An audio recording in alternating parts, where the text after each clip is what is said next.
What happens when a group from the Philippines gets reviewed by international music critics, the same people who analyze global superstars and break down every detail of a song. And then, those same artists sit down, watch those reviews, and respond to them in real time. That's exactly what happens when SB19 reacts to international critics reviewing their music. And this isn't just entertaining, it's revealing.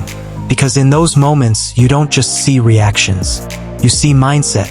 You see how artists handle praise, how they process criticism, and how they prepare themselves for a global stage. So today, we're breaking it all down.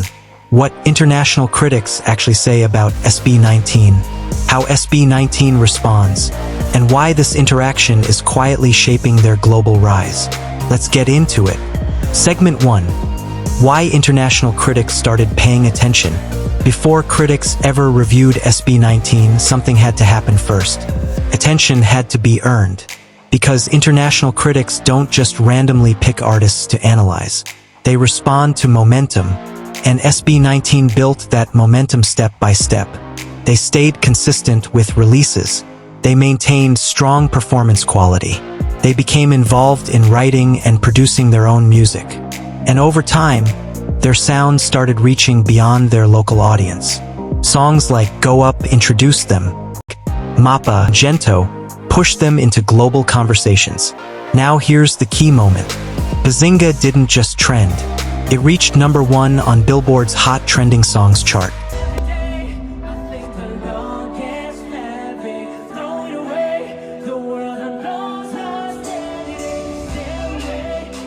That wasn't just success.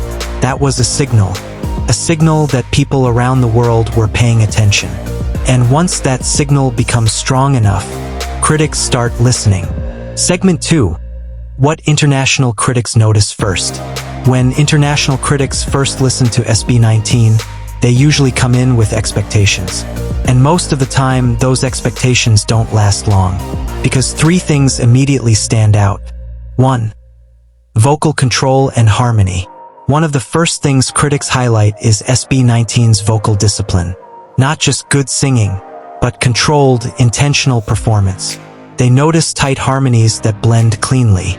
They notice smooth transitions between rap and melody. And they notice how emotion is carried through the voice itself, not just the lyrics. In songs like MAPA, the vocals do most of the emotional work. There's restraint where it's needed, power where it matters, and balance throughout. Because of this, critics sometimes compare SB19's vocal coordination to well-trained groups like BTS and EXO, where multiple voices are layered with precision. At the same time, when it comes to harmony structure and emotional delivery, some comparisons extend to classic R&B groups like Boyz II Men. But here's the important distinction. While many of those groups prioritize flawless polish, SB19 often allows a slightly raw edge in their vocals. That rawness doesn't weaken the performance. It makes it feel more human. And that emotional authenticity is something critics consistently notice. 2. Songwriting depth.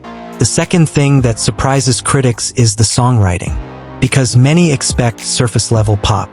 But SB19 delivers something more layered. Their songs talk about family. They talk about personal struggles. They talk about hope, pressure, identity, and growth. For example, MAPA centers on gratitude and sacrifice. Nyebe explores internal reflection. Ilaw focuses on finding light in difficult moments. This kind of writing shifts how critics view them.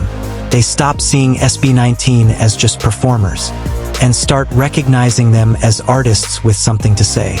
3. Production quality and global sound. The third major point is production.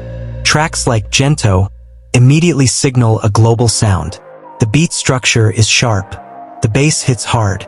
The mix is clean and competitive. Critics often point out the influence of global hip-hop and trap production styles. But what stands out isn't imitation. It's control. SB19 doesn't sound like they're trying to copy global trends. They sound like they understand them and are using them on their own terms. Segment 3. SB19 watching the reviews. Now this is where things get interesting. because SB19 doesn't ignore these reviews. They watch them, and when they do, their reactions reveal 3 clear layers. First, humor. At the start, there's always humor. If a critic gives strong praise, they laugh. If one member is singled out, the others tease him. Keeps the mood light, and it shows that they're comfortable with each other. Second, analysis. Then the tone shifts. They start paying close attention. They listen carefully to what the critic is saying. And instead of reacting emotionally, they respond thoughtfully. They explain why certain choices were made. They talk about how parts of songs were recorded. They reflect on what worked and what didn't. This is where you see that SB19 approaches music with intention. Every sound, every line, every structure choice, it's all considered. Third, gratitude. Finally, there's appreciation. They acknowledge the critic. They express surprise that their music is being understood internationally.